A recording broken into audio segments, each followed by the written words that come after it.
Well, hello. I already got a viewer. Awesome. So you mentioned that you had got a piece, or somebody you knew had a piece of the Coober Pedy. Okay, I didn't screw it up good. Whew.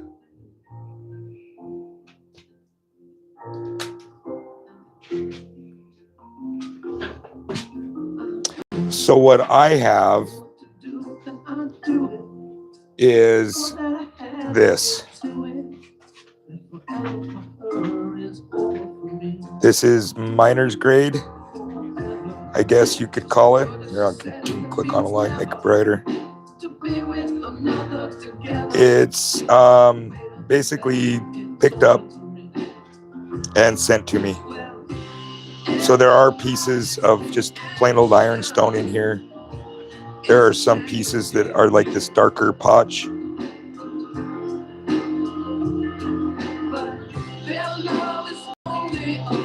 Like this piece.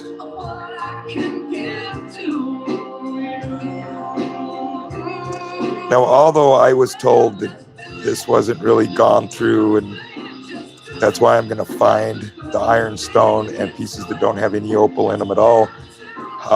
But when I pick up a piece like this and it's cut, makes me wonder why they sent me. I mean, they knew that was garbage.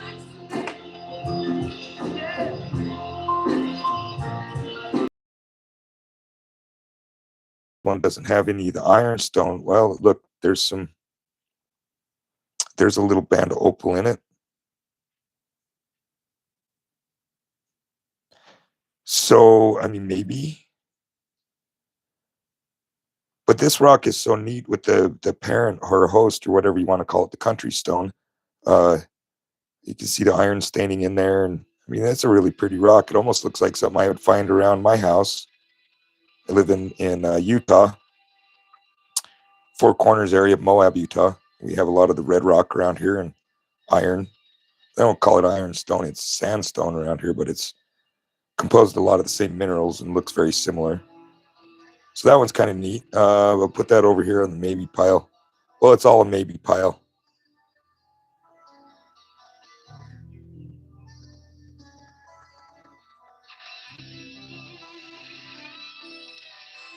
So will somebody tell me if the music is too loud and if you can hear my voice okay?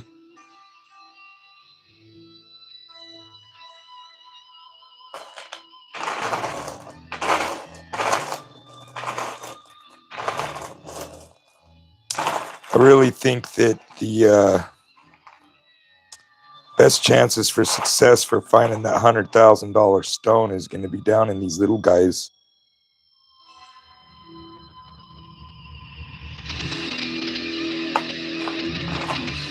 Some of the pieces I have found, like I was working on this one earlier, it has the jelly opal in it, and you can see some color in there, that blue.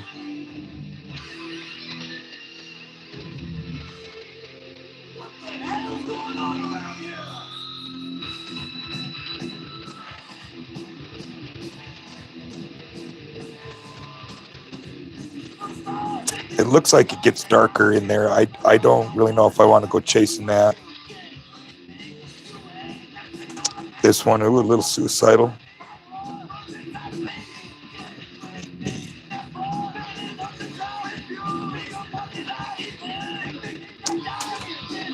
So what I'm going to do is I'm just going to start kind of working on this stuff, and we'll go from there. Some of it's like really big. Here, watch this.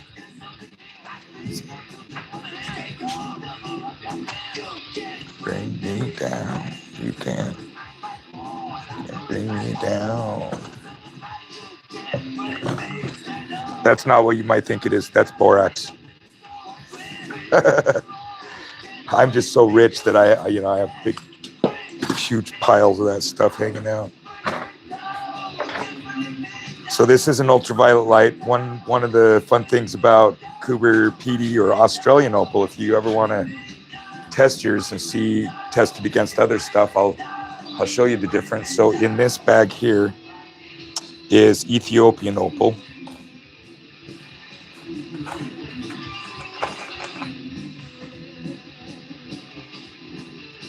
That's what we're looking for in this stuff. If I can find that in here, I'm rich. So this is quite fun. Got to turn off some lights. Like I got to turn off all the lights. So remembering the Ethiopian opal is there on the plastic bag, and the Australian opal. So Australian opal fluoresces. So that's what you see on the mining shows. One big thing they don't mention is it keeps fluorescing. So here's the Ethiopian opal. See how it glows? But it just stops. As soon as I take the light away, there is no more glow. Where the Australian opal,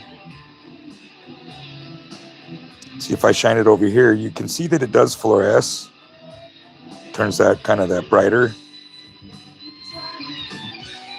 But what it does is it continues to fluoresce for a second after you turn off the light. You see that?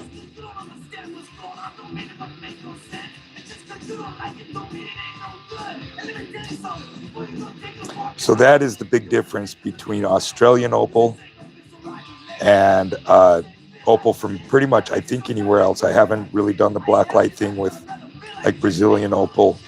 I know the opal we pick up around here doesn't do that.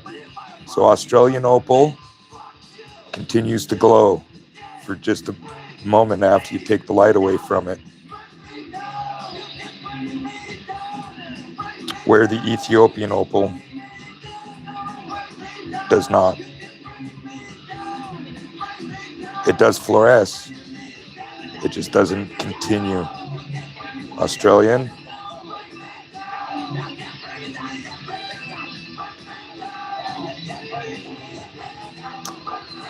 Look at that piece.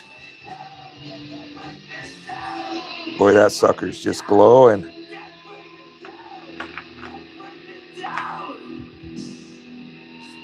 So I can tell you, because I've looked at this piece many times, that is just, it's all podge. There's like no color in it. There's some more that glows really, really well. So Australian, Ethiopian. And as neat as that is, quite honestly,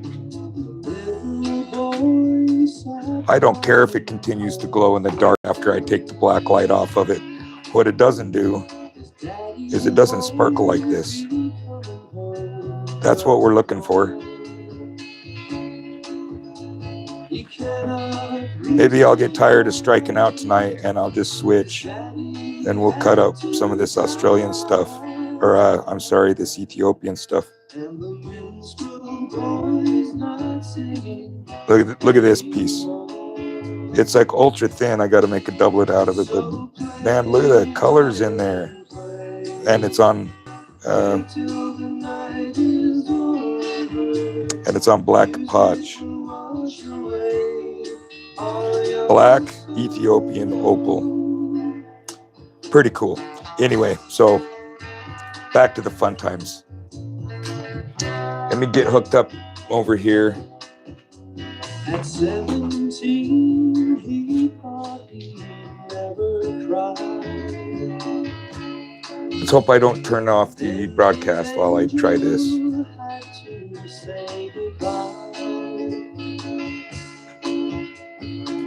Okay.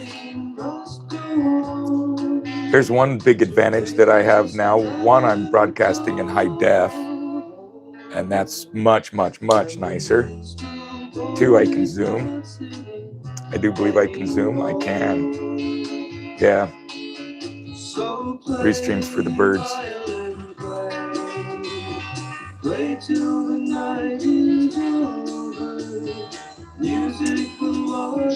Okay. So just a couple quick little tests I have to do real quick with everything. Make sure we're running.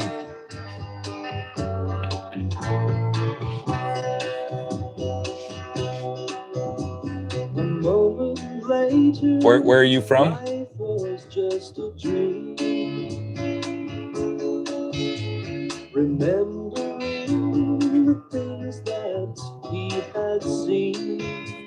Well, buddy, you just came in the room. Why do you want to go out already? I swear my doggy he's worse than a toddler or a young kid with the wanting to come and go and in and out and in and out. I remember growing up, my mom would yell at me, stay in or stay outside, pick one, you can't do both. South Carolina and Pennsylvania. I was just Pennsylvania. I think I was just watching the show where they went over there exploring some of those old mines.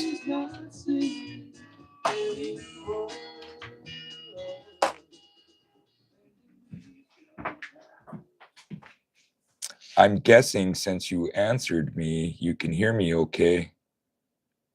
I'm just checking real quick on my little other computer here. You can hear me okay. Oh, my mic's working. I'm just checking real quick on my little other computer. Awesome.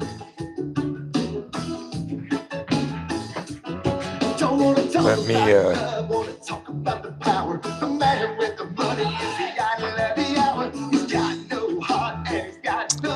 So are you guys happy with the level of the music? Is it too loud? I'm trying to get it to where you guys can hear the music better than you guys can hear the grinding of the wheels.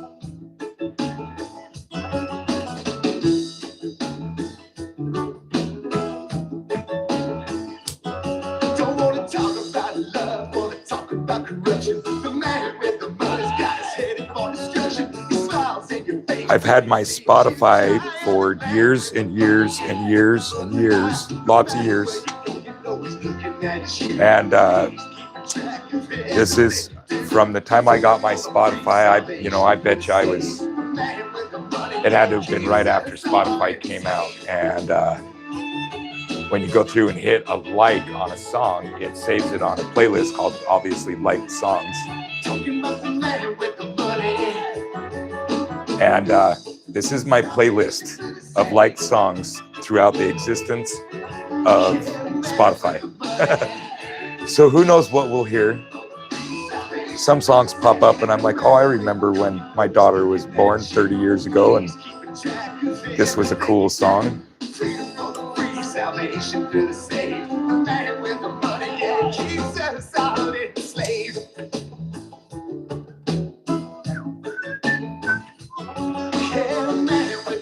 There'll be a good mix on it.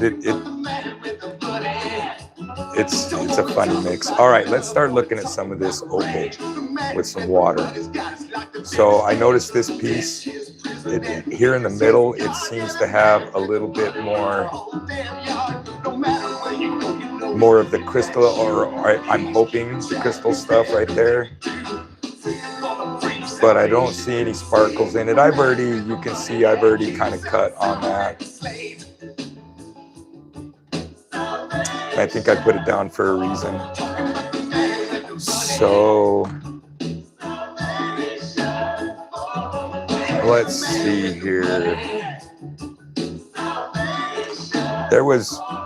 I really got a kick out of some of the potch stuff. I know it's solid potch and it's not going to have any color in it, but it has this really cool like spider webby pattern in it.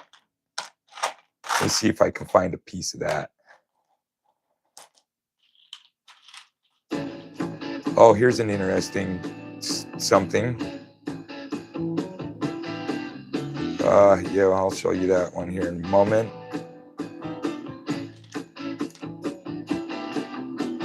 Okay, I got a couple pieces. I got a lot to choose from. It takes me a minute.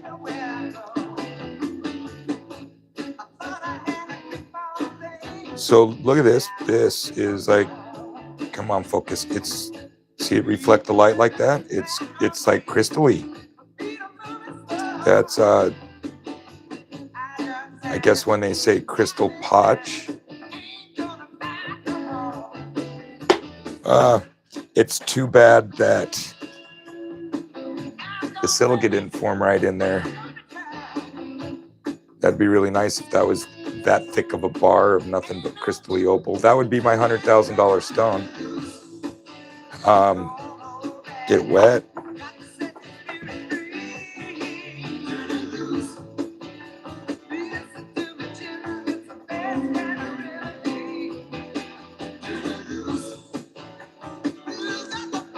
It's worth thinking around with. So I'll put that here. So this is a piece that I think has the spider webby type silica pattern in there.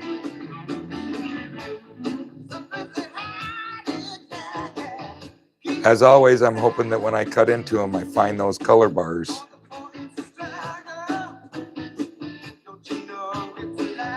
Okay, let's turn on the wheels.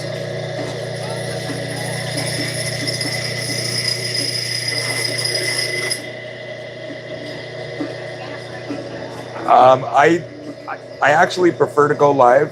I do some recording and stuff and the editing and everything. My computer isn't that great and doesn't like all those video editors and big gigantic huge 20 gig files and overlaying things and voiceovers, and so I just try to go live. I think it's a lot more fun. I never know what to say, and when you guys are asking me questions and whatnot, I have something to say.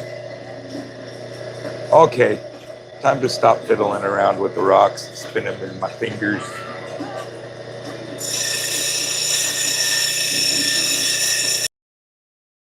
Pull that around to see if it goes anywhere.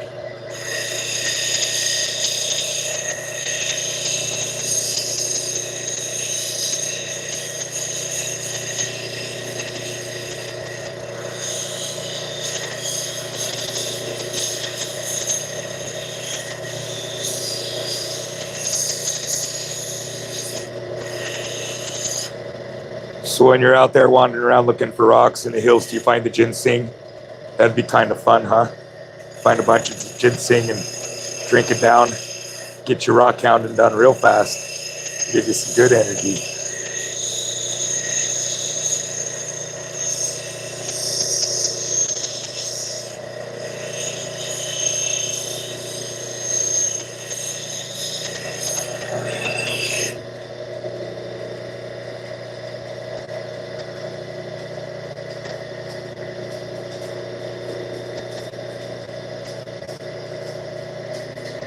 So right here is that bar. It's, I want to say maybe I see a teeny tiny sparkle right there. Nothing to go chasing after and be too concerned about, that's for sure. So yeah, like as suspected, this is just going to be a pretty piece of potch. So I'm almost at an oval. So I'm going to give it a rough shape, oval. Then all along the way, I constantly checking to make sure I'm not cutting into something I don't want to.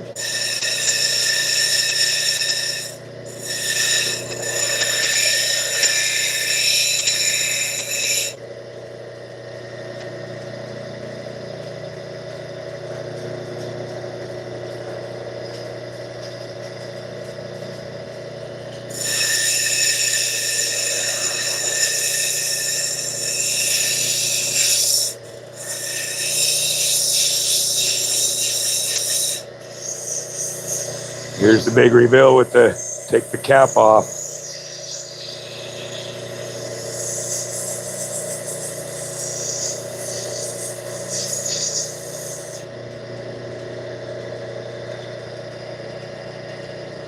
So yep, zero color, 100% Coober Pedy potch.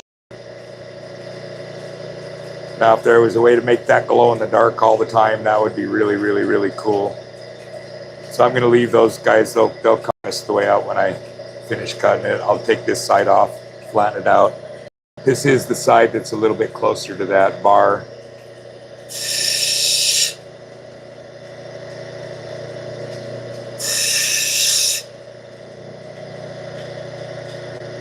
They have no color.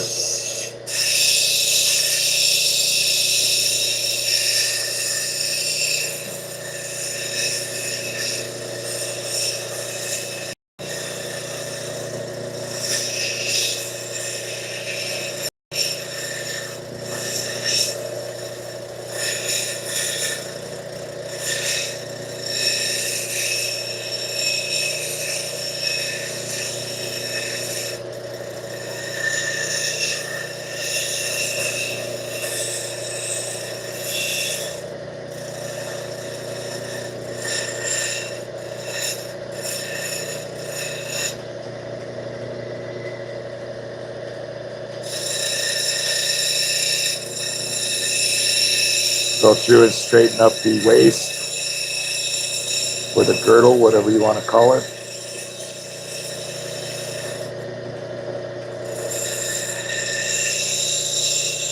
See, that's how good my computer is. It won't even run Spotify.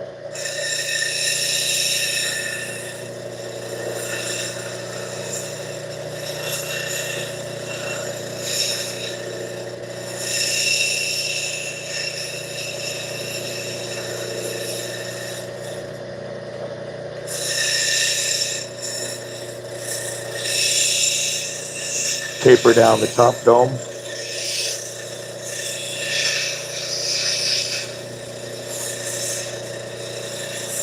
Round it out. Okay, that's really rough shape. Find that down. Get all the dents and the beams out of it. Apply the Bondo.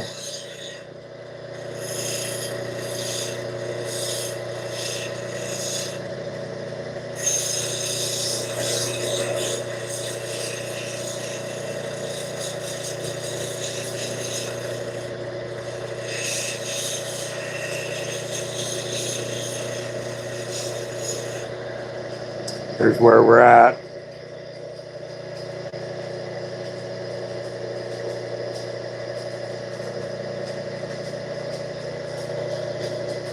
It's got a pretty nice dome on it.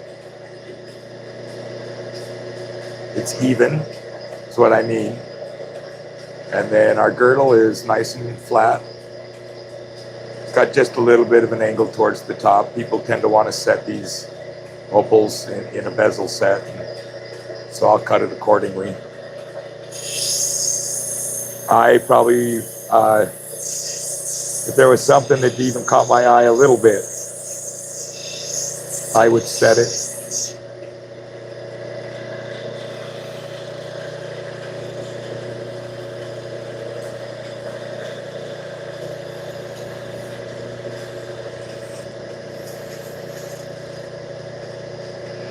Opal is very, very, very soft.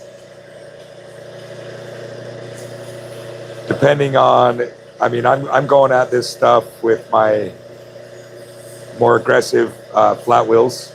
If I had any hope that there was color in it, I would probably be starting out on like a really, really fine grit soft wheel to even be removing any of the host or parent stone. But yes, it's very soft. It's easy to cut. It's fun to work with because it's easy to cut.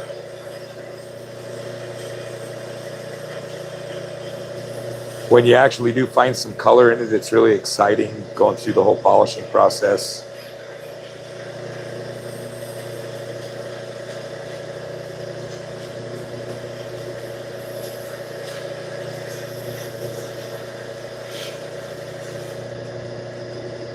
So it is very pretty. I really like that band. You can see. I tried to just barely get into it so it would leave a halo on top.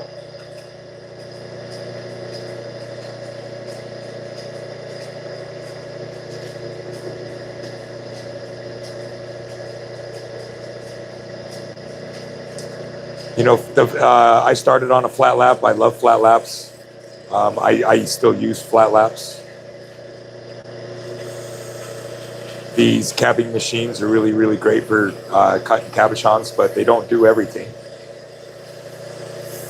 The lap comes out when I want to do intarsia work, or I even on my other wheels I have two laps on either end of them, because it's really nice to have a flat surface. It's hard to cut something flat with something that's round. But yeah, love my flat laps.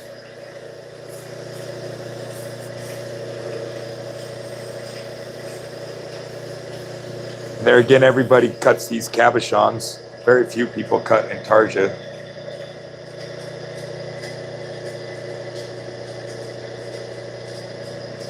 So this first one here is an 80 grit that's worn out, so it's probably running like 160. This is a 240 that's worn out. It's probably running more like 310, 330. Both these are hard diamonds. This one is a 240 that's, I want to say, mid-range worn out. So it's probably holding pretty good at a 240, and it's soft. Oh, volts are electric. I don't know. It's whatever plugs into my wall. 210, 120, whatever plugs into the wall.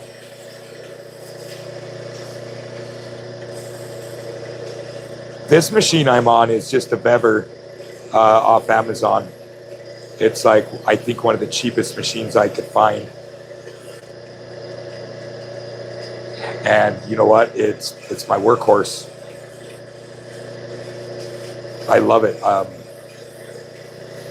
Honestly speaking, buy the cheapest cabbing machine you can find, save the money, and then use that money you save to buy some really nice wheels for it.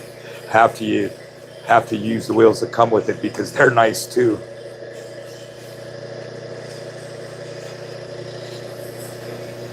When I first started doing opals, I did them with a Dremel. Dremel in a Tupperware thing full of water. Okay, so I'm pretty happy with that. It looks great. It is a beautiful stone. It might not be what I was. It's not that $100,000 one. But nonetheless, I think I can fetch more for that stone than I can selling a little jar of this junk. Okay, so next one was, let's do that shiny crystally thing. I saw a little bit of color reflect back at me right there. It was tiny and it was brief, and it looks like there's a hole. There's this fracture that goes through the middle of it where it looks like the two crystals screw together. Comes all the way around. I think this one's going to be interesting, and as far as the shape goes,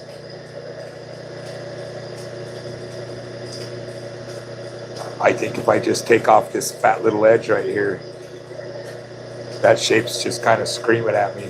So let's get her cleaned up. I'm going to start this one because I don't know how hard it is over here on the soft wheel.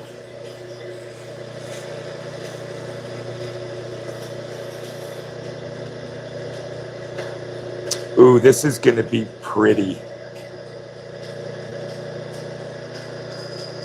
I can, as soon as I did that, I can see right through that.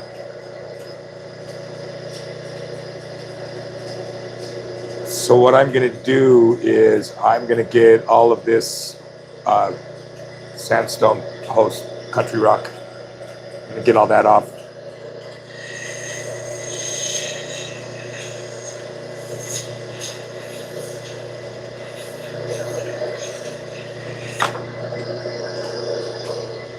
It smells funny. It smells like, oh, I know this smell.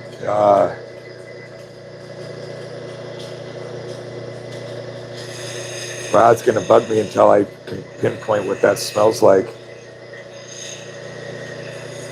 It almost has a fruity smell to it.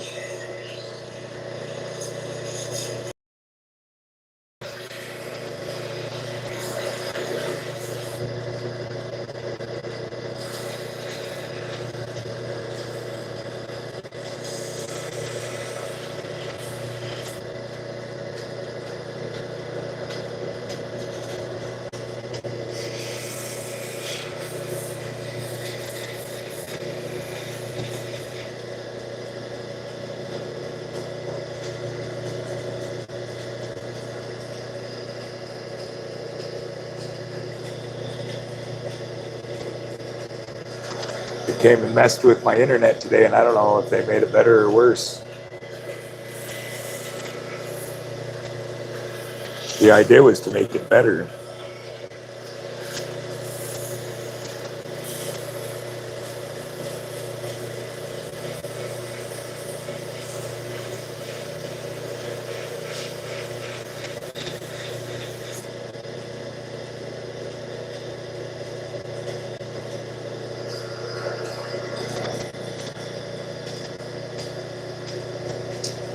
Yeah, so I can see right through that and down into where they grew together.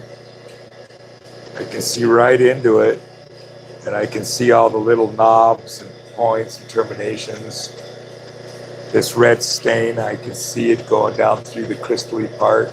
So I'm actually not going to mess with this one a whole lot. Clean it up, smooth it out, try to keep as close to the shape as I can.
So the sand, and it's been like this so much of it, the sand goes so deep into it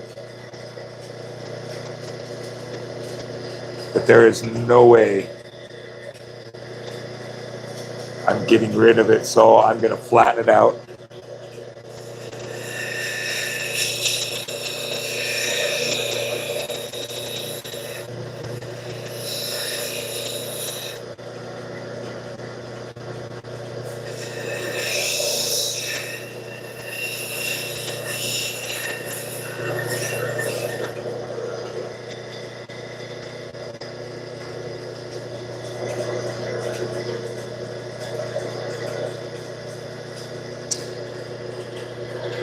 Give it a better shape.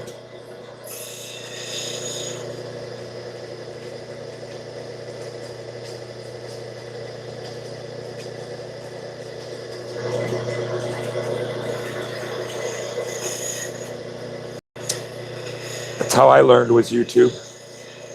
Watching everybody. You check out Lapidary Dave. If you haven't seen his videos.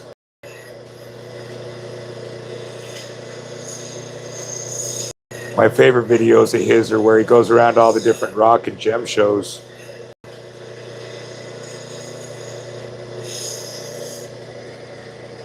I can't travel like that, so I appreciate those videos. It's almost like gets me out of the house for a bit.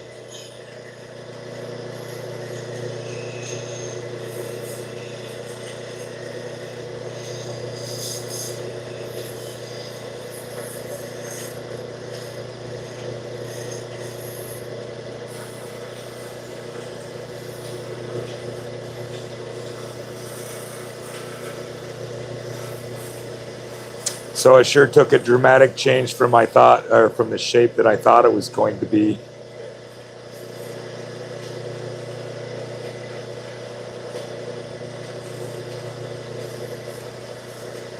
It's funny, when I'm cutting the stones, there's a meaning and a purpose behind cutting the ovals all the time. It's definitely what a lot of people want, the ovals. And some stones, you know, they don't mind being ovals. Some stones don't mind being squares. But there's other stones that, you know, they have a shape they want to be. And I do believe this is one of them. I think this one wanted to be this shape.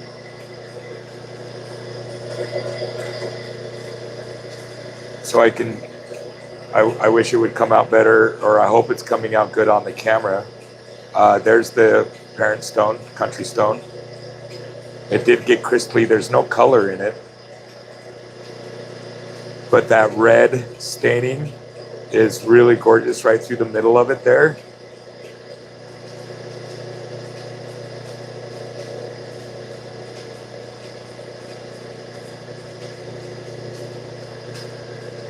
Yeah, a rock club is, unfortunately, you would think where I live, Moab, Utah, it's like dinosaurs and fossils and rocks galore, and you think there would be a club here, but there's not. Joining like a rock club, or what do they call them, a guild, lapidary guild, often they will have the machinery. You go there and play around on it. You'll want one at your house. I wish there was one here. Need bigger saws, for sure. Had my wings clipped a few years ago and haven't been able to commute away from Moab. And Moab is 4 miles wide and 7 miles long. Nothing here.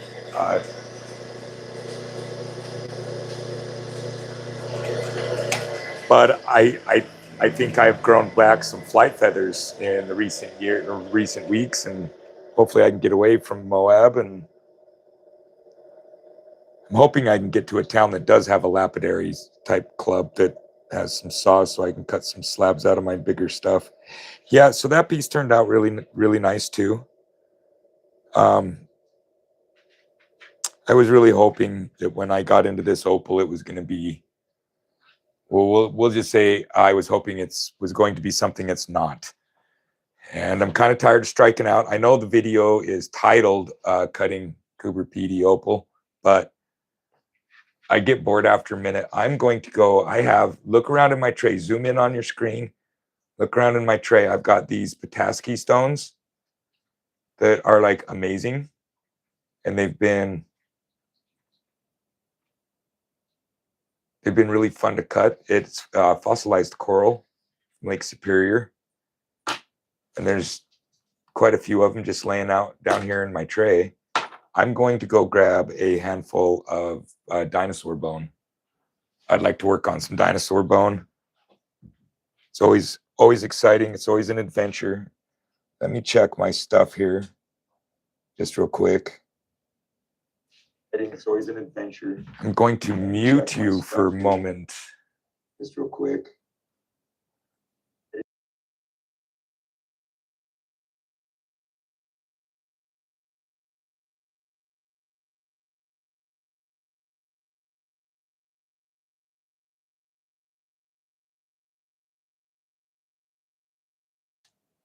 Okay, sorry, I had to bumble around the microphones and it was really loud. I didn't want to bust your eardrums or nothing. Okay, sorry, I had to bumble around the microphones and it was really loud. I didn't want to bust your eardrums or nothing. Okay, sorry, I had to bumble around the microphones. It was really loud. Yeah, I know. Bust your eardrums or nothing. Okay, sorry, I had to bumble around the microphones. Yeah, I know. Okay. It's too quiet. I really gotta have music playing. It's another reason I like doing the lives, is I get to listen to what I want and they don't cut me off. Oh, some ministry.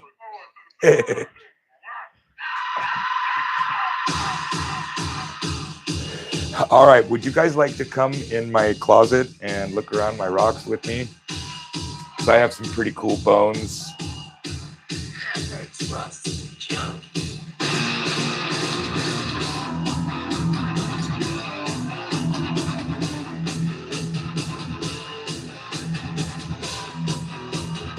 I'm walking around my shop right now looking for some really, really cool ones.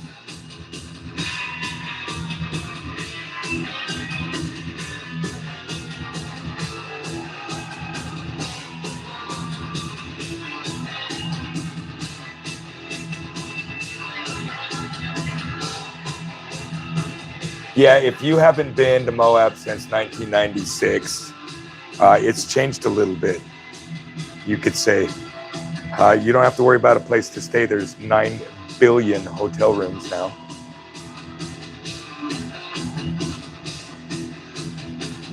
They're not cheap. I want to say we're kind of up there with like Aspen and Vail and Breckenridge, Park City, and it's crazy around here these days. When you do come here, look me up and I'll take you out. We'll find some.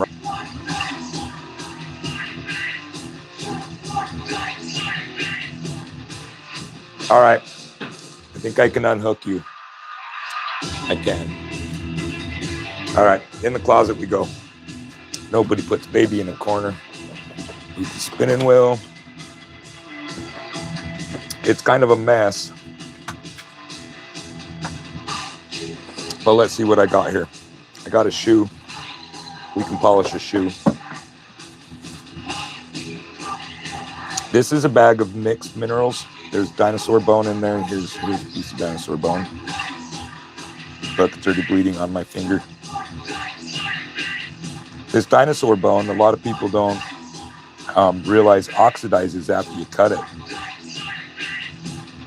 And so I have found that coating it in acrylic, I'll cut it and shape it and polish it, and then I coat it in acrylic and it stops that oxidization. I have this bucket. This is all dinosaur bone. And there's some really pretty pieces in here. Should we explore this bucket? Let me take it out in the better light.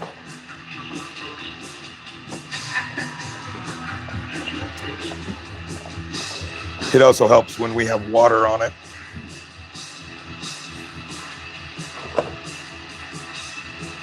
All right. Yeah, we should work on some of this. This is way prettier.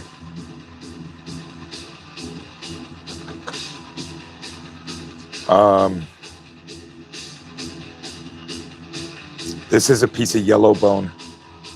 I tend to like to do inlays with this, but I see another piece of it right here.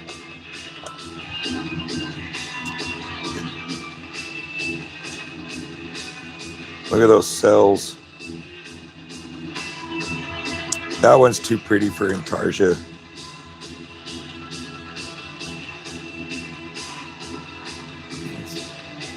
Here's what it looks like wet.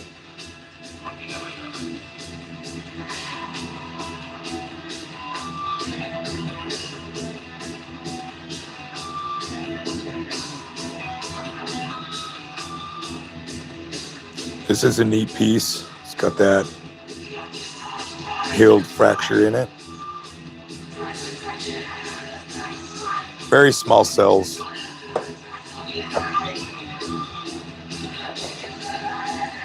Ooh. Look at that blue bone in there with that crack, that fracture. It's a thick piece too. I could get some really nice dino earrings out of that piece.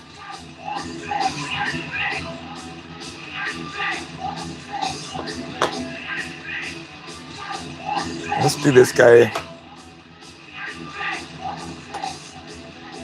Here's some really pretty red bone.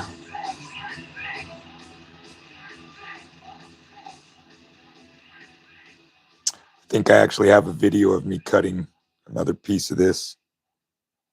Maybe. No, I think the other piece was, I don't think I've mixed into this bin. Red bone's a little bit more common. I find that I get a lot more red bone than I do blue bone, and definitely I don't find a lot of yellow. I mean, get given a lot of yellow. Look how pretty that piece is. All the little agatized cells in it.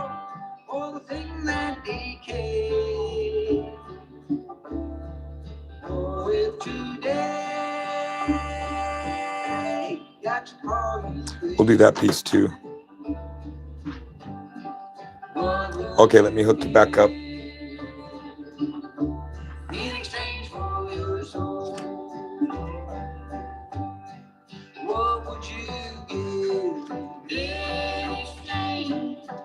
Look at that. I did it without disconnecting you. Boy, I'm getting good at this.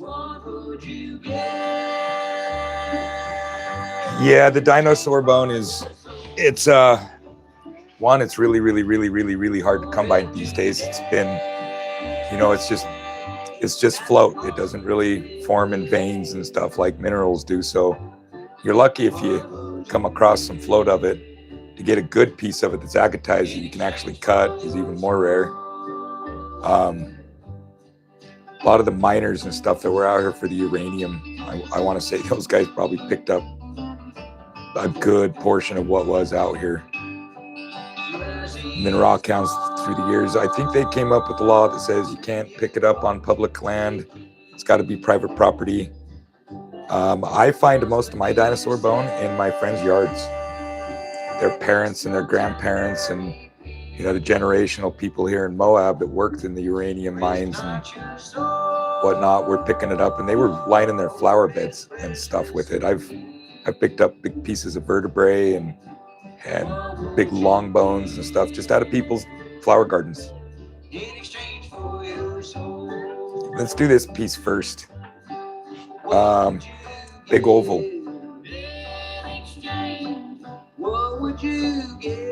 Yeah, big oval.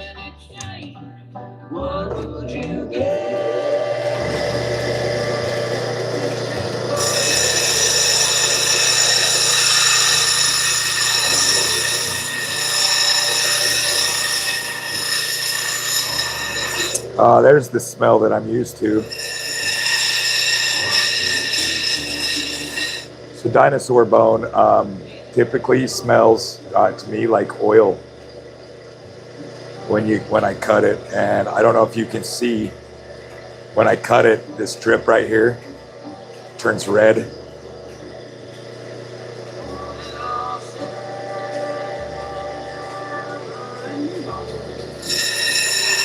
Yeah, we have a ton of public land out here too. They just got a lot of restrictions on what you can and can't do on it.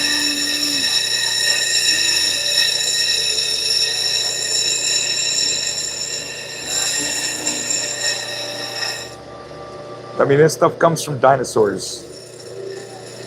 So it's rare just in the fact that where it comes from. So I definitely get why they don't want everybody just out picking it up. Let it be there. It's basically gone now.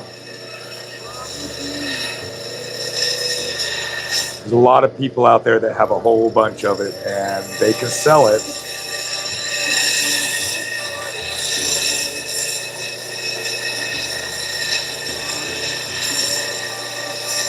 We've got a really good rock shop here in Moab, and that's where I get anything I've really got. I bought a bunch offline and stuff. And the best stuff has come from the rock shop here. Lynn Ottinger, the guy that founded that rock shop, he was one of them that was out there picking it all up.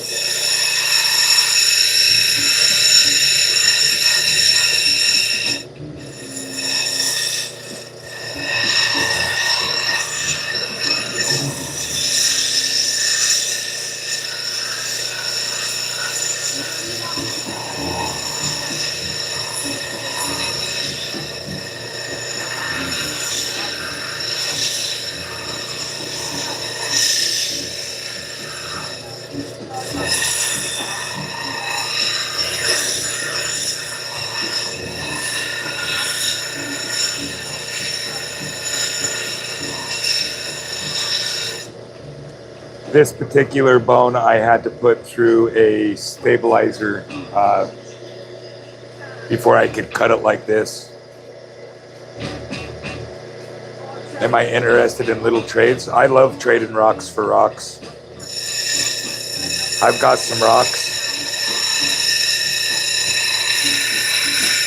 And where you're at, there's a whole different geology than where I'm at. It's always fun when I can go out and pick up rocks and send them to you, and you go out and pick up rocks and send them to me.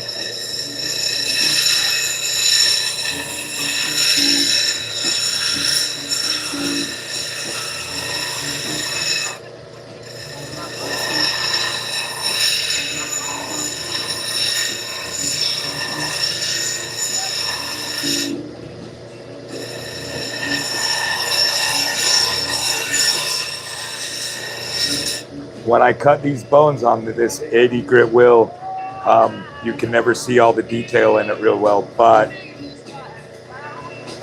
you can see the agatized cells.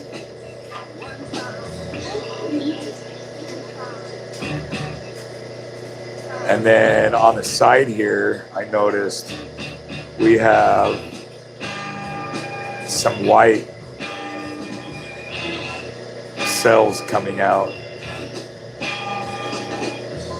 They don't really, it looks like those white cells are only really right here. But the highly agatized ones are in a band right through the middle. So this is going to be my face. This is going to be the top. So what I'm going to do is I look at the back side, and I'm going to get a really nice oval on the back side.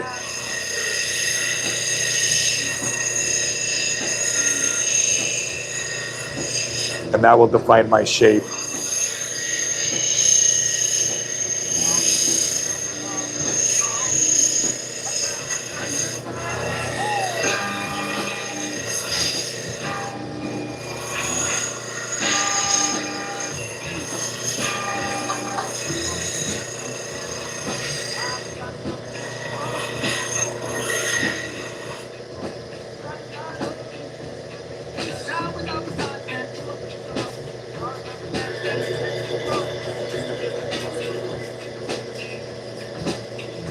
Mostly fossils once you get back to Pennsylvania. Yeah, you guys have got some fossil beds out there that are pretty neat. And I love fossils. They're rocks, but they used to be alive. There's just something in me that loves that.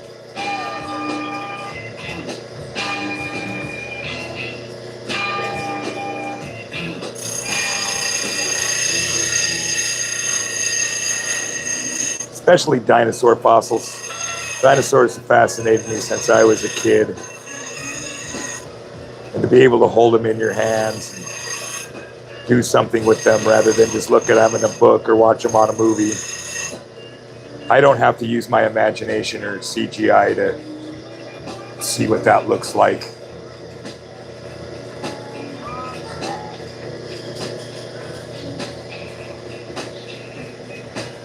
Yep, okay, so now I'm gonna cut. I like the shape. If you look at the edge, it's kind of wonky. If you watch the light roll around it, you can see how it's not like a solid bar. So I'm gonna go through and I'm gonna clean up the edge and make it nice and flat.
Well, I hope you guys can hear the music better than I can.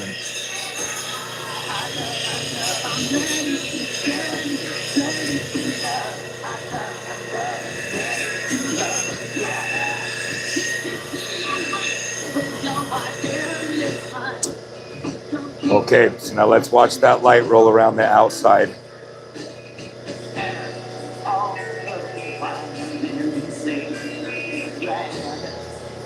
Okay, it's much more even.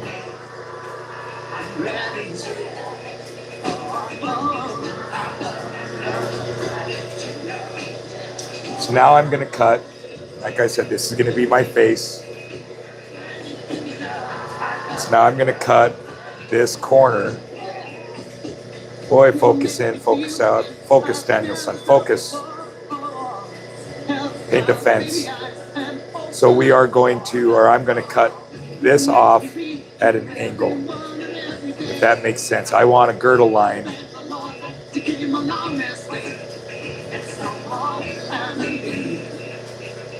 about right there. So by an angle, what I mean is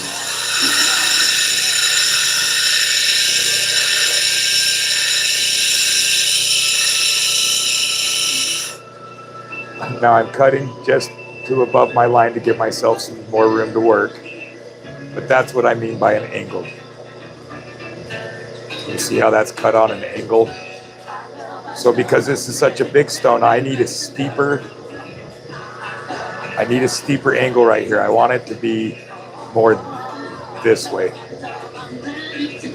I hope that makes sense. Right now, it's like, I don't know, 45-degree angle. I want it to be more like 30.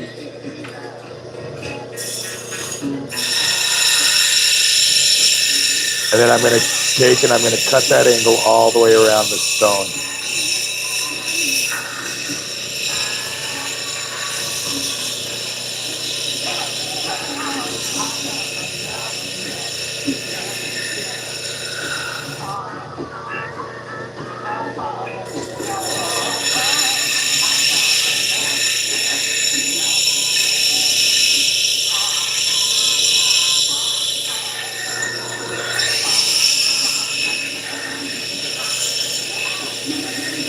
If you make the angle, this first angle too steep, like I had it, it ends up being a very funny looking dome, and it's really hard to get the flat spot on top off.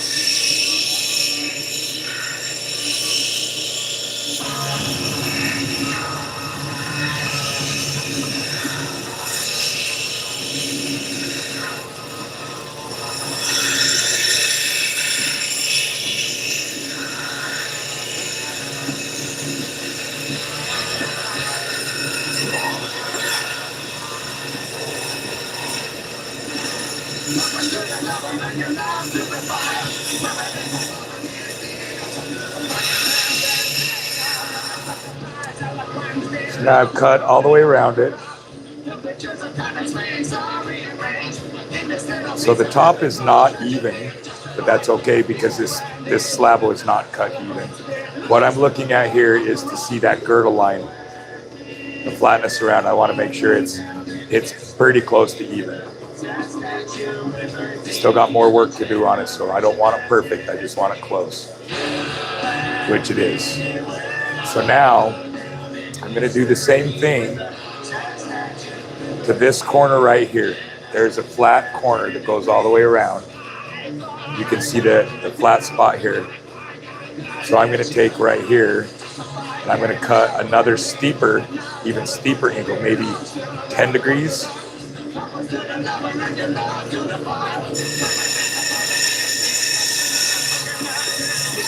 And this is where I'm going to even up that top. So there was a fat spot. I'm going to take that fat spot off.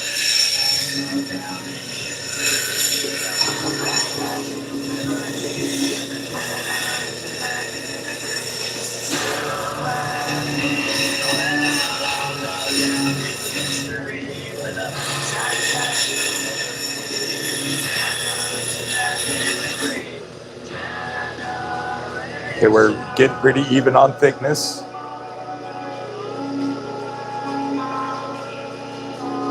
You can see now with the reflection of the light how I've made that flat spot very small. So I just cut that angle there. Now I'm going to go, I call it the wobble. I'm going to go around just really quickly in a circle.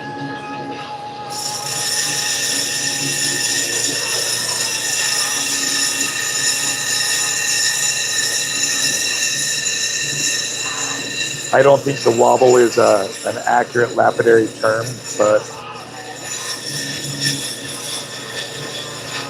it's an 80 grit wheel, so it removes material real fast. This is just a real rough shape. So with that wobble, you can see how that light rolls pretty much straight across it now. There's there a very, right here, there's very, very small flat spot. That will come out on the next wheel.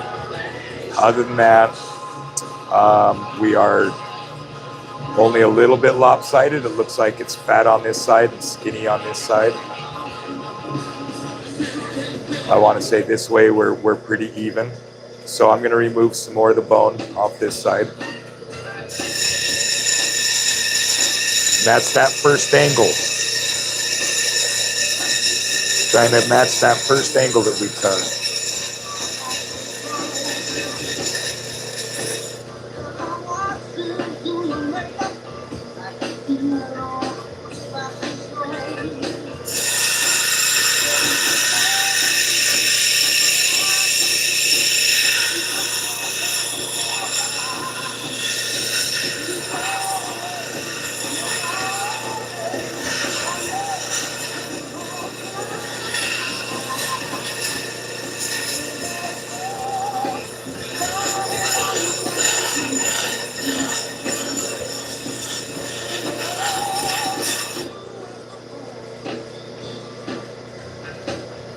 Okay, we're still good on these.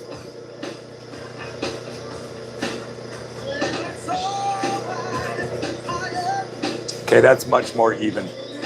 I can get the rest out on the next stage. So the next stage, 240.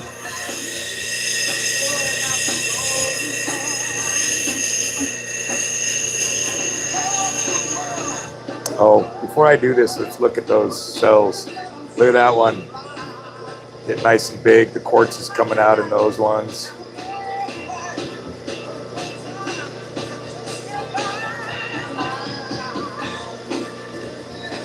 You can see how it still looks. You can see all the scratches.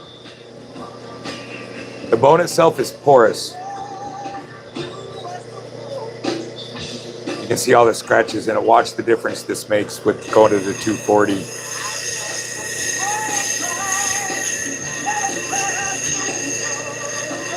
So and this is the way I do it, you'll see lots of people, lots of different techniques for cutting cabs. But I'm trying to get all the scratches from the 80 out. And instead of just repeating the process from the 80, I do a lot more rocking and rolling and circling. And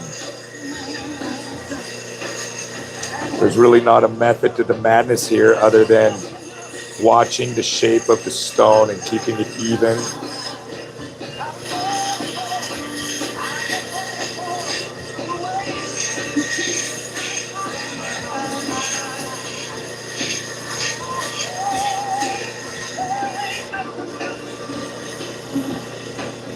Tidy up that girdle and make sure that it's all nice and even.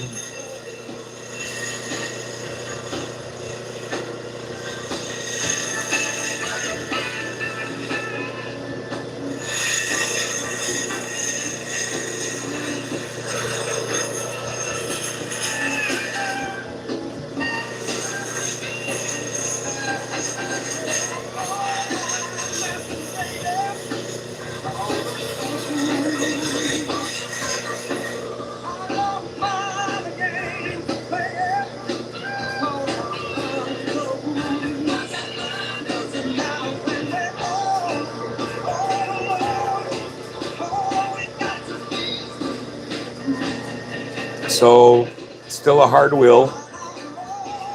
See how much more details already come out.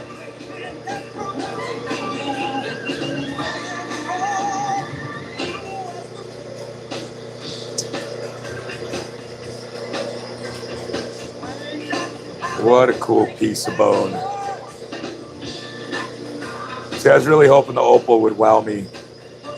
Never does. All right.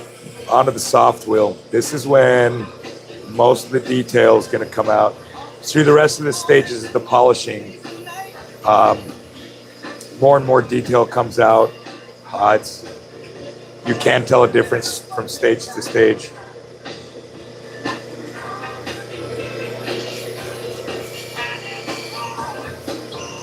Yeah, the getting good at the shaping is nothing but practice.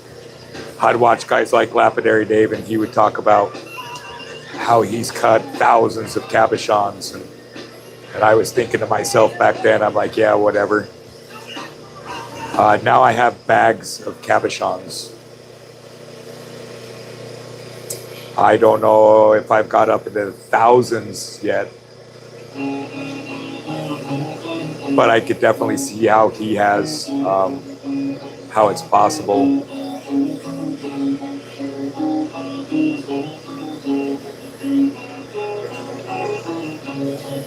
And it's just practice, practice, practice. You get faster and faster. That was one of the reasons I doubted him, was it seemed like they took me forever to make just one.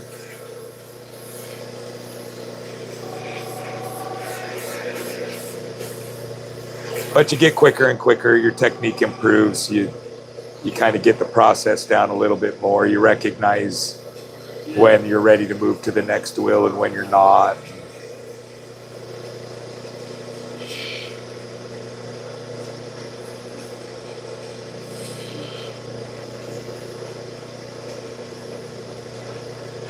And although I do cut a lot of ovals, I really do like to freeforming. In fact, I have started sorting my bags between ovals, the teardropper pairs, and freeform. And the freeform bag fills up way faster than the other ones do.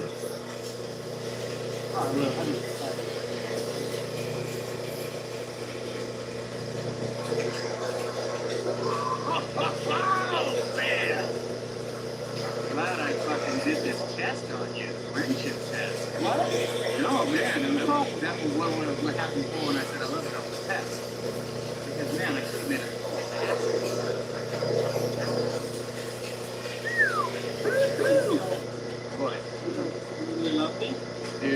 What? Okay, see how the light rolls across it way better now? It's not so choppy. It's kind of a little bit harder to tell that the bone is porous. And then the money shot with the cells. Oh my goodness, look at all those.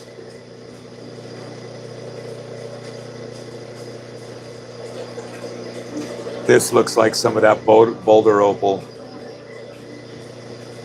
from Anamuka.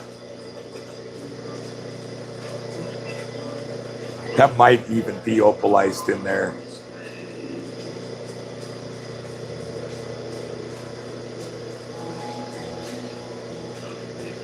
So I'm going to let this dry and make sure that I don't have any scratches on it. We'll move on while that dries.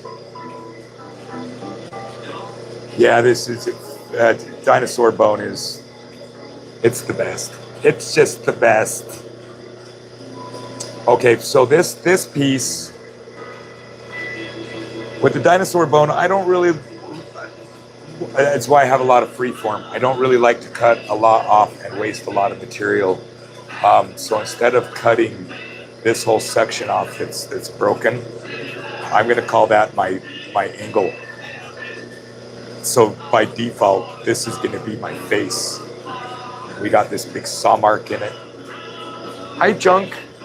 What are you doing? What are you doing? Do you want to say hi to the world? No. He's like, oh my God, I'm in the no-no room. So yeah, I'm going to clean up the edges. Once I get all the broken, brittle stuff off the edge, we'll see what kind of bone I'm left with.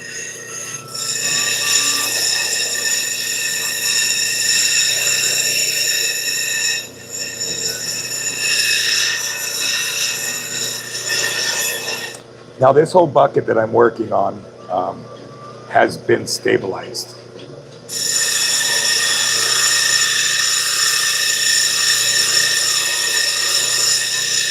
The stabilization process, much of it didn't need to be stabilized, but I'm hoping with any luck that the stabilization process doesn't just stabilize the integrity of the stone, but stabilizes the oxidization. I'm hoping that it stops that process from happening.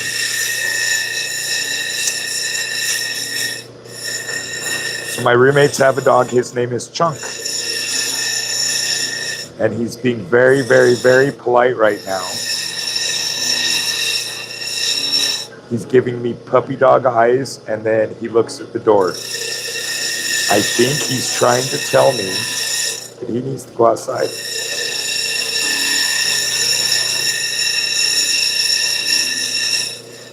So I'm going to leave you with a very pretty view right there in the bottom of the tray of the rock we're working on. And I'm going to turn off the sun, or the wheels. Oh, look, when I glance over at my computer, I can see there's 6 people that are watching. Well, hello, everybody. 6. That's, thank you for watching. I just got to let my Rimmy's dog out for a moment. The Rimmys are all the way on the other side of the house. Are they? Oh, no, he's here. Slacking again. Oh, you're done?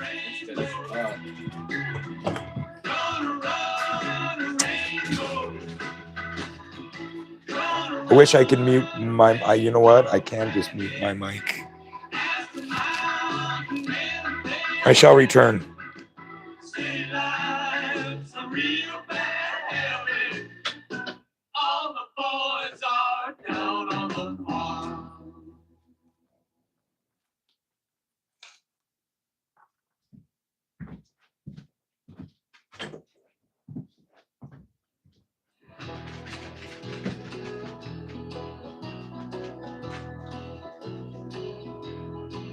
As the storm across the valley, clouds are rolling in.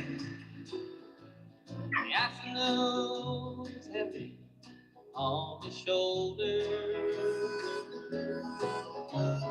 Truck out on the 4-lane, a mile away. The whining of his wheels just makes it colder.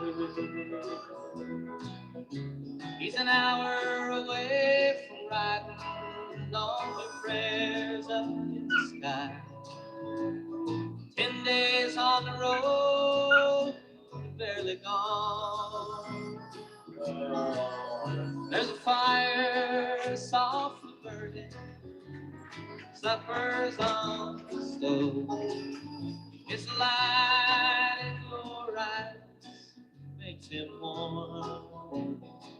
Sing it with me. Hey, it's good to be back home again. Sometimes this old farm feels like a long lost friend. Yes, hey, it's good to be back home again. There's all the news to tell him. So yeah, I was cutting up the opal, and it got boring because there's no color in it. So I switched to dinosaur bone. Now I'm cutting up the dinosaur bone. And your mother called last Friday, sunshine made her cry. And I got smart, put the other mic on the music. Look, that one's got like the ittiest bittiest flash in it. That's got the spider webby. That's neat looking. Save that piece. I'm gonna cut that in a minute.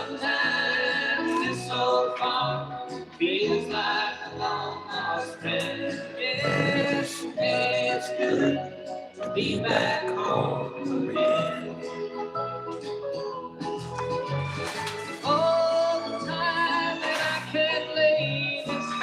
Where's my beverage?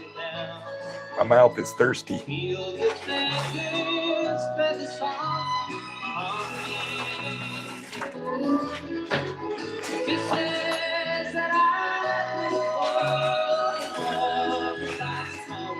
All right, I'm hydrated. Look at this bun I just cut. Oh. Turned out super good. I know, look at all that agatite cells in there. If you go on the live, you can rewind it and see it up close. this camera does a pretty good job at showing those cells. Okay.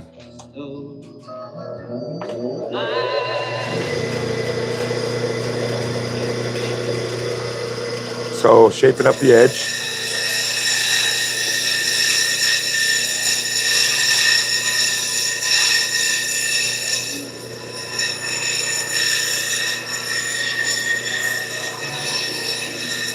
If you put them there, they'll vibrate off. I've been stacking all the, yeah, there in the corner.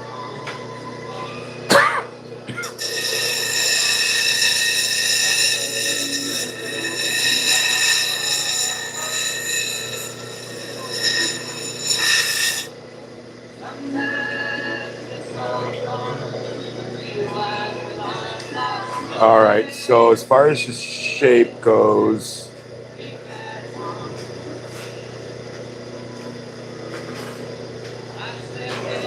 maybe a funky triangle.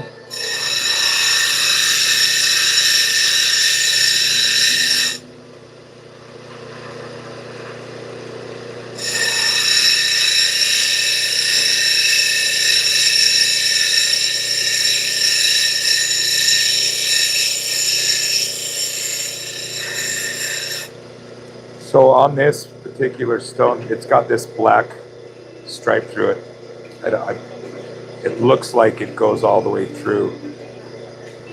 So I'm going to try to cut down to where I highlight that.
I think I can work with that shape.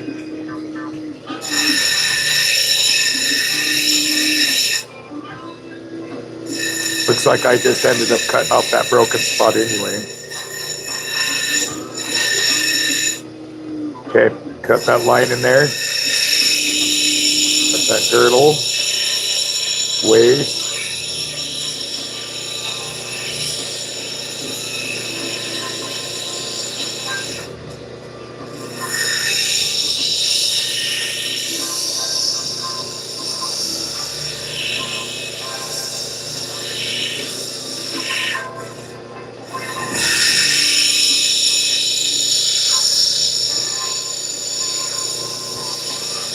So when I cut triangle shapes, that's kind of what this is, basically a triangle. I cut my girdles, my waist, straight. Not worrying about trying to round out the points. So you can see in the reflection of the light what I mean by straight.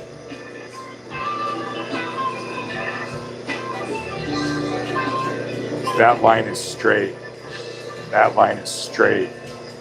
Although these lines on the outside are curved, I still just put straight pressure on that wheel and cut that straight. So they do come to a point on the ends. You'll see why I do that here in a moment. I'll go through and clean up the shape of it.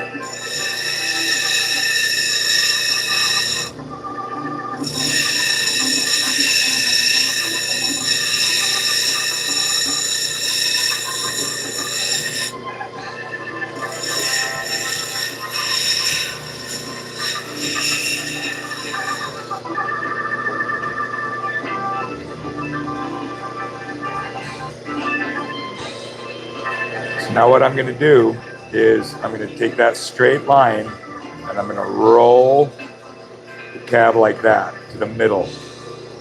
So I'm going to round out, I'm going to leave it flat, I'm going to round out these little corners.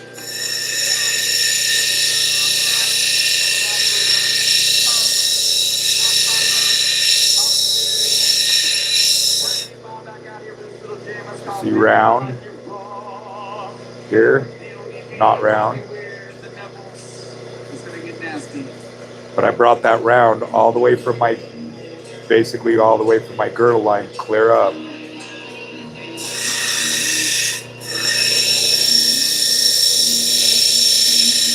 Clear up to the middle of that stone. So the reason I do this is because I want the top of the dome to be in the middle of the triangle.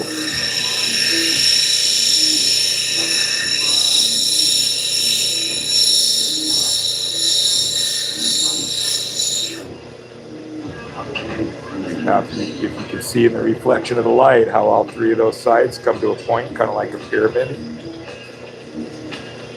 Get some more water on it.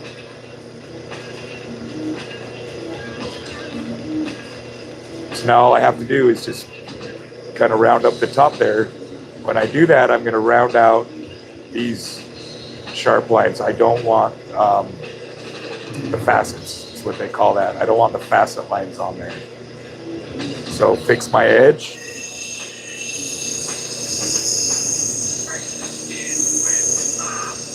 Get that girdle exactly perfect all the way around.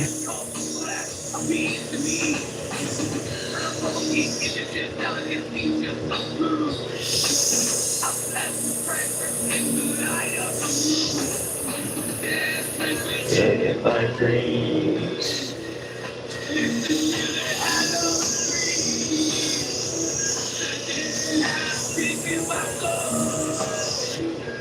So now I'm going to round out all those facets.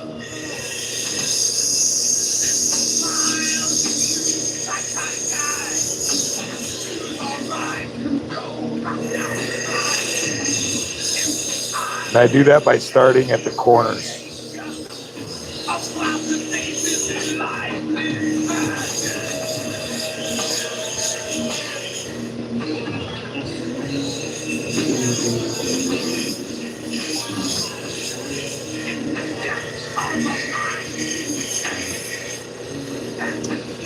Cutting dinosaur bones, listening to Slayer.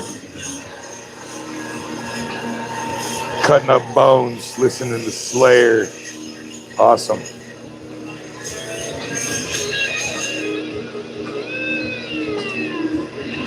Now we can see a nice even roll of light all over it.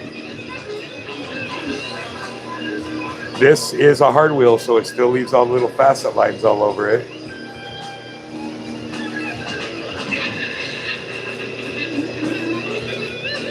Got a nice girdle line on it, so it's time to switch to the soft wheel.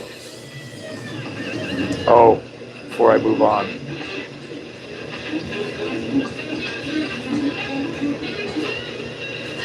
So that black band that was in it right here kind of went away a little bit.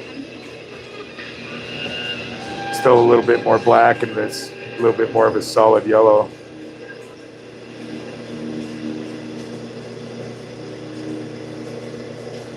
Yeah, get back to the wife. Yeah, you should probably get back to the wife soon. I don't have one of those telling me go to bed. I probably should. I'd probably get sleep if I had one telling me to come to bed. Put down rocks. Stop playing with your rocks, Scott. That's, well, PG channel. I'll just leave it at that. Should hang out for just another minute. I'm almost done with this one. You can see what it looks like after the soft twill. That's when all the detail comes out.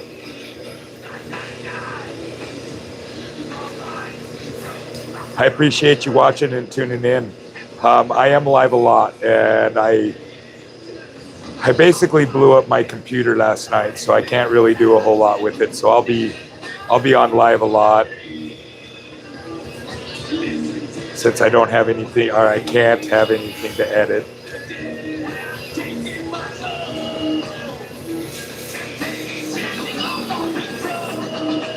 That's why I was trying to figure out the TikTok thing earlier. It'd be nice to go live on there too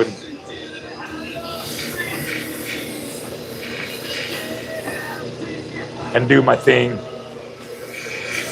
I've been on there surfing around looking at the different lives, and you know what? I don't understand people these days. There was a gal reading a book. That's all she was doing, was reading a book, and I think she had turned off chat, if that's even a possible thing, because like I didn't see a place where I could enter in any chat, and there was nobody chatting, and it was just her reading a book, and there was like 200 and something people watching her. Is that 200 and something voyeurs that just liked watching some girl read a book? Is that a category on TikTok, voyeurism?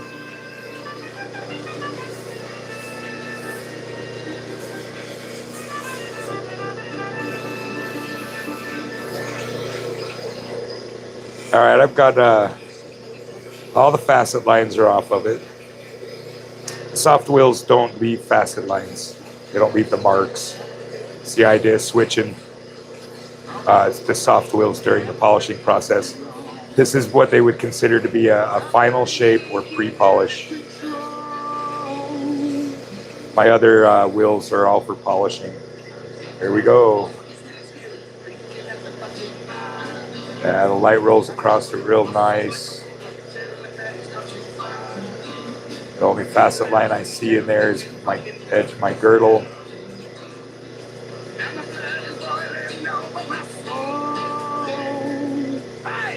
Good cells, good color.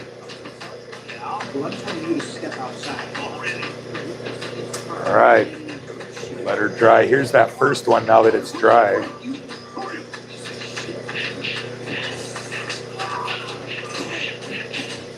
So there's a little bit of scratches right through the, oh, that's not scratches, that is the cells.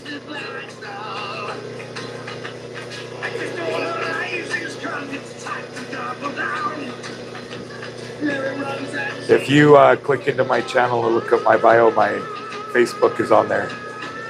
You message me on Facebook, I'd totally love to work out some trading stuff with you. This bone is ready. It's ready to be set.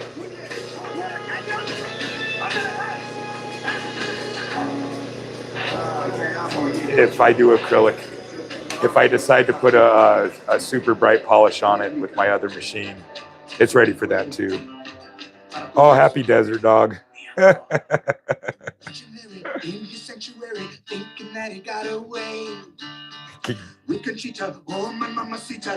Yeah, I bet you guys can hear the music a lot better than I can.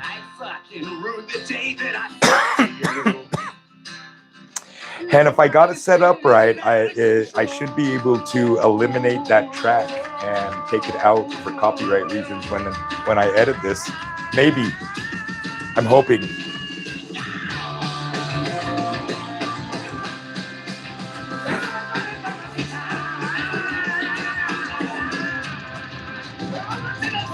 And I don't believe this is Jack Black anyway. I do believe this is Tenacious D.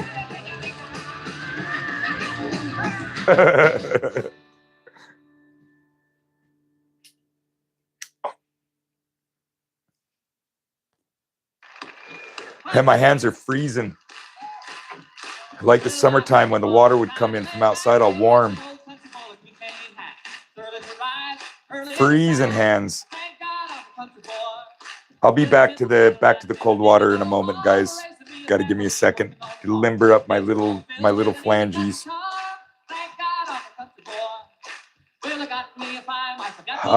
And those are the 2 bones that I picked out of the box to cut.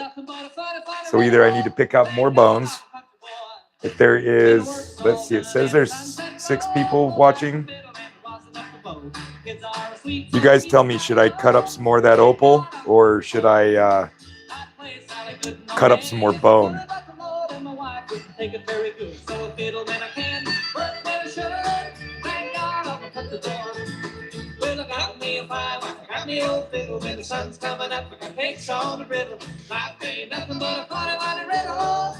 God, I'm a country boy.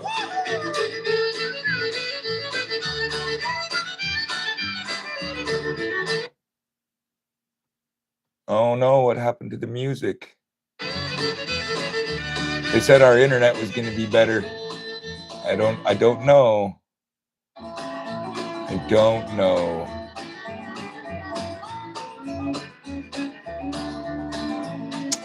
I'm on my computer right now, getting a link to send to my friend.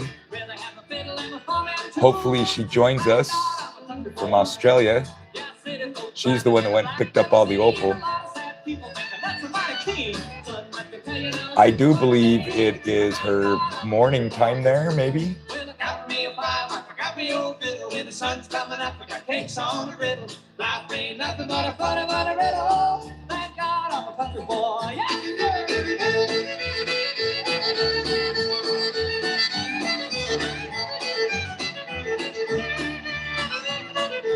All right, message sent.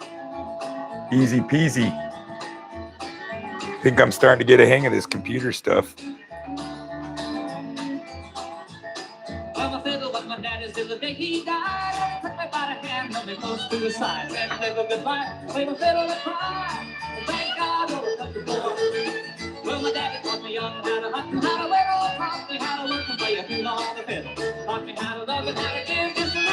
Well, you know what? I'm glad you're a country boy too, Mr. Denver.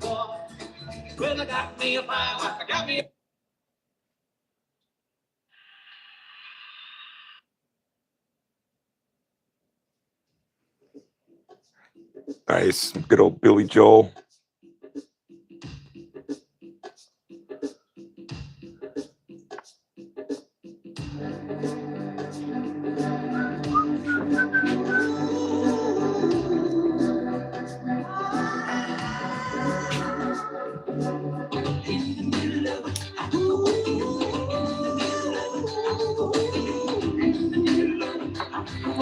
All right, spiderweb, opal it is. I go walking in my sleep from the mountains of fame to the river so deep. I must be looking for something sacred I know. All right. It's too hard to grow. Best find lately. I haven't been able to get out in a while. My best finds have come out of my rock closet.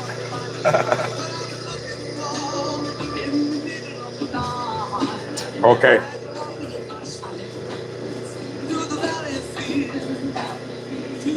Can you see the little? Can you see the little lines in it?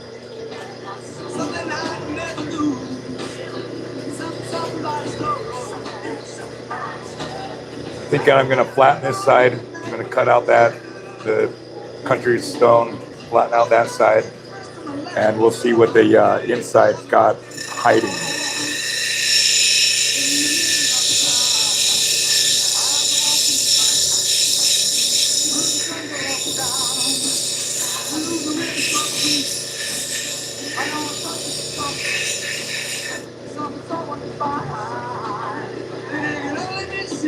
Yeah, it's going to be webby all the way through it. Well, buddy, why do you come in if you just want to go back over there? All right, here comes Buddy.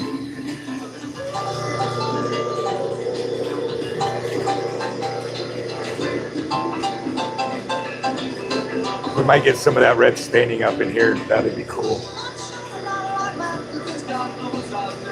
Okay, clean up the edges.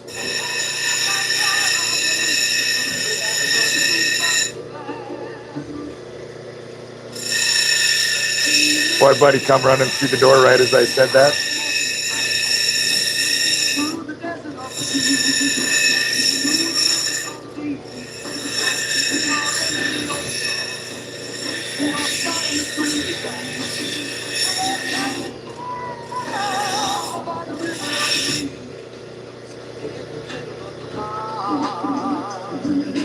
So with it being opal and being softer,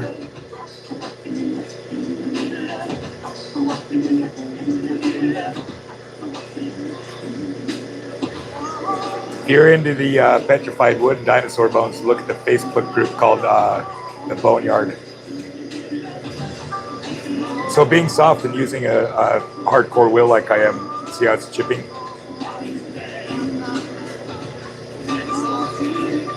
So I'm going to finish taking off this cap real quick with the coarse wheel.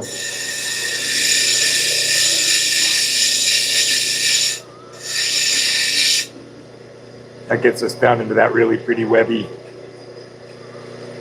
stuff. It looks all broken. It is all broken.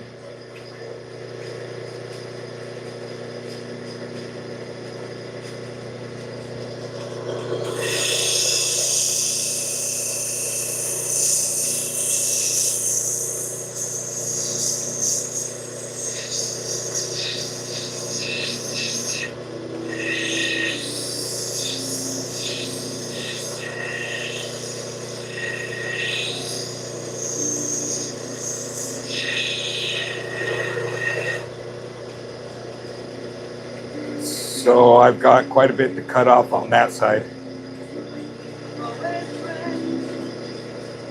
We'll still have a lot of that webby, cool potch in there.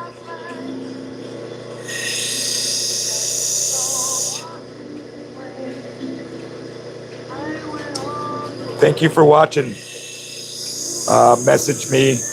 We'll talk about trading some rocks around. And I look forward to chatting with you again.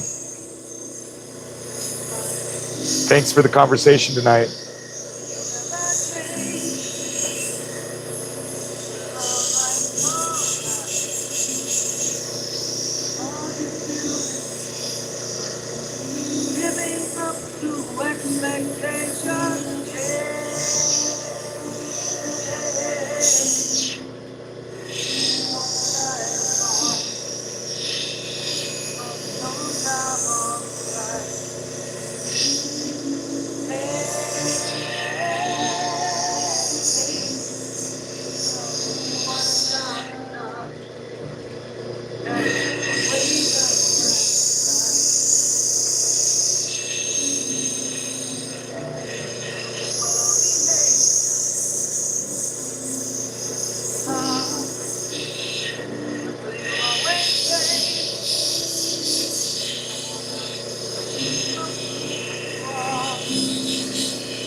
So although there's no color in this, I'm still going to cut it the best I can because these ones look really pretty set in copper.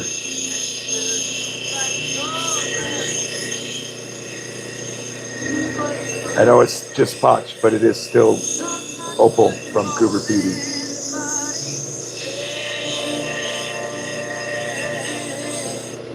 That glows in the dark.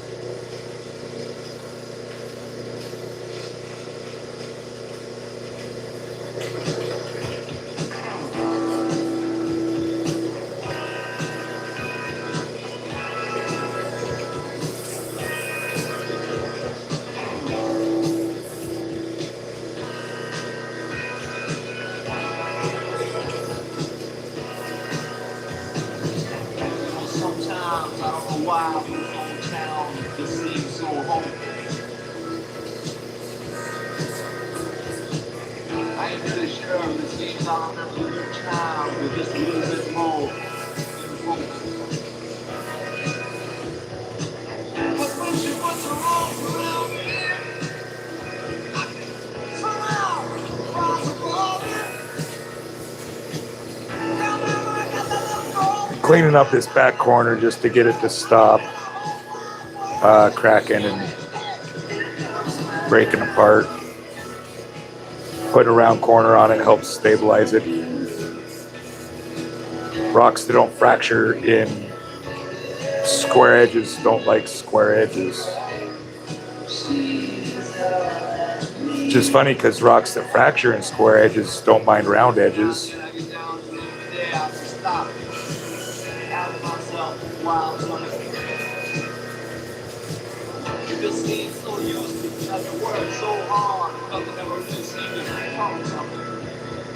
And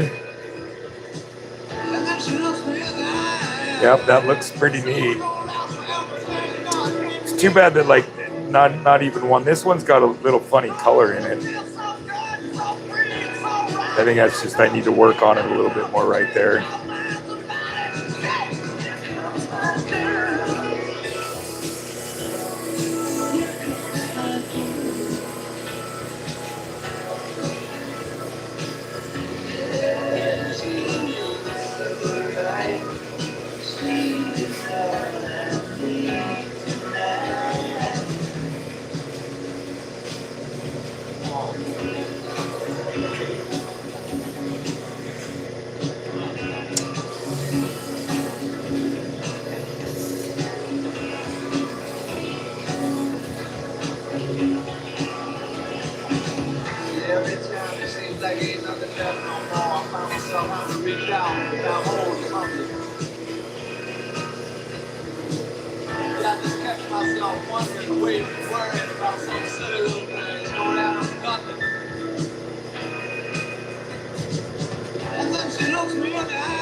But nice if that gray would have swirled all the way through it.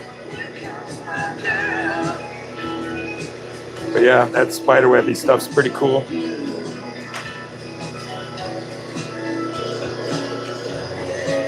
Oh, my hands are freezing. I think I'm gonna have to end this after this rock. So this one has this dark line in it. It is all the way through it. So before I go doing anything to this face to try to play around with that spiderwebby lines in it, I want to cut down through this face, down to that, and see if there's any color in it. It doesn't really look like there's any color or a chance of color above it.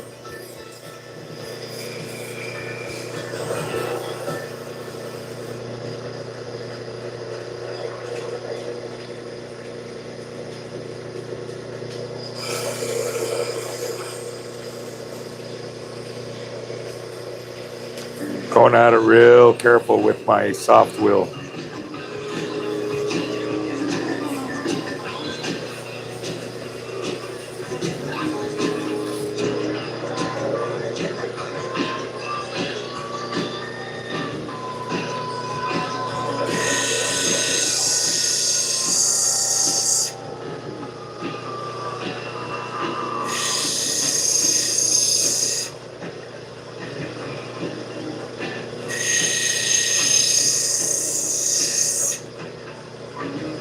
And even if there's color in this top part, I'm still cutting it off because it's pretty junky with potch.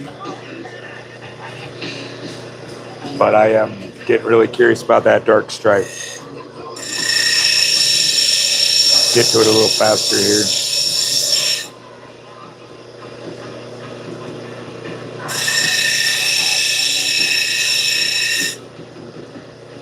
Get closer.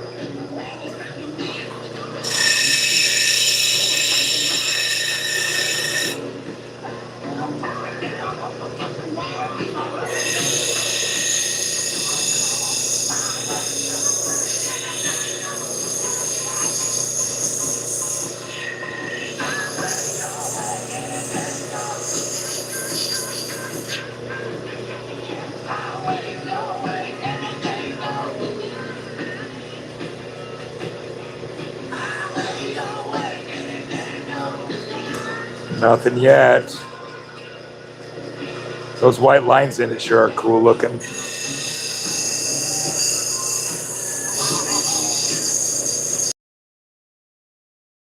Lightly.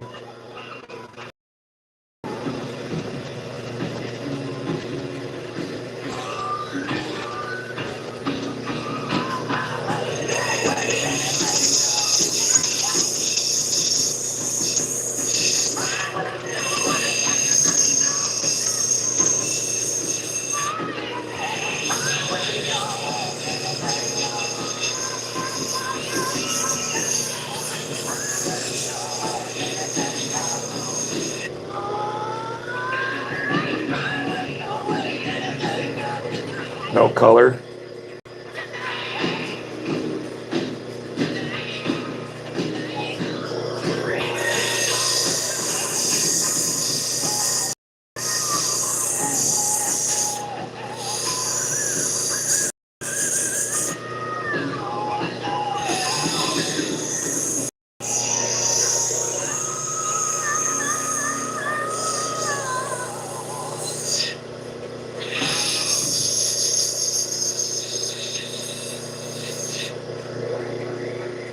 Yeah, I'm definitely in that bar now in quite a few spots, and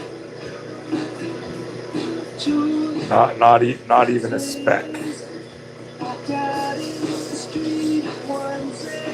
Bummer. Oh well, I still have a really pretty stone.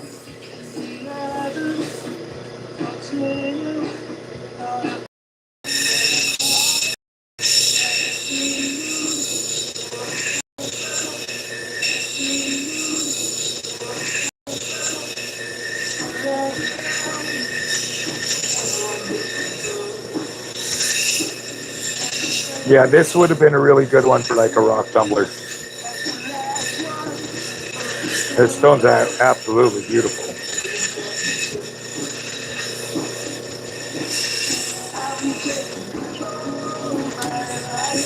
Not that fiery, splashy, super badass opal that I love so much. I think I'd rather have opal than gold. Nope, I lied. I'm broke. I'd rather have gold. I can sell gold.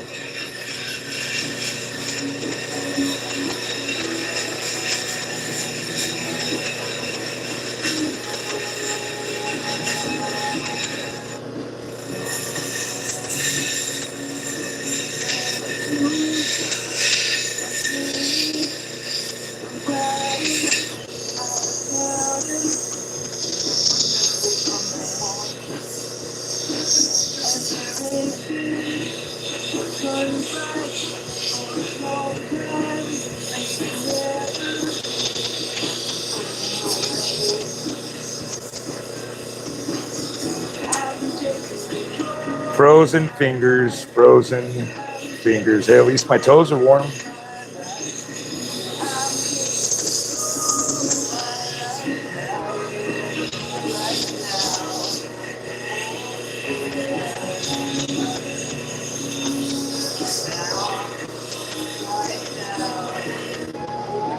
There we go.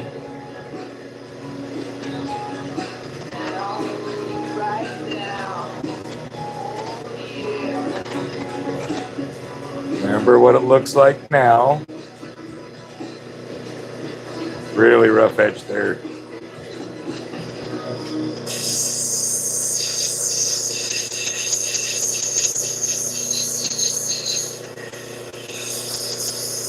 Fix that up real quick. Okay, now onto this guy. This is the one that really brings out all that detail and see what parts are clear, what parts are not clear.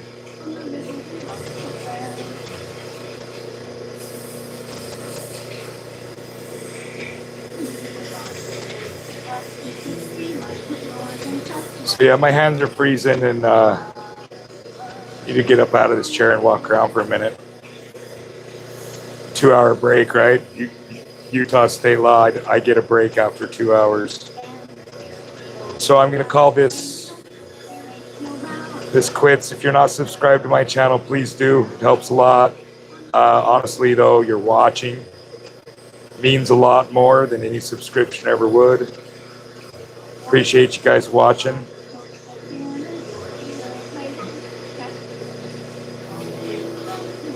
I'm sure I'm going to end up clipping a lot of this into shorts. Seems that the shorts that have got me the most attention is my rock shorts. I got short rocks. Just about there, guys. Patience.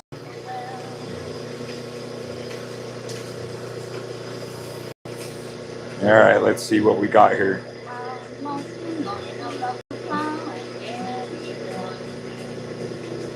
Super cool.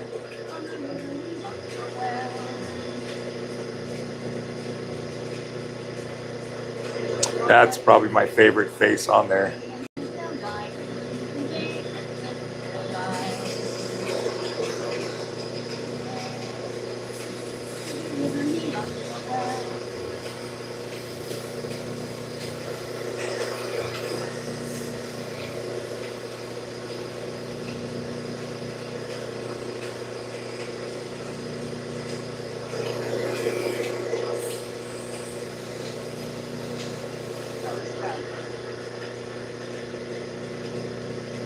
All right, looks like everybody dropped off. Thanks for watching.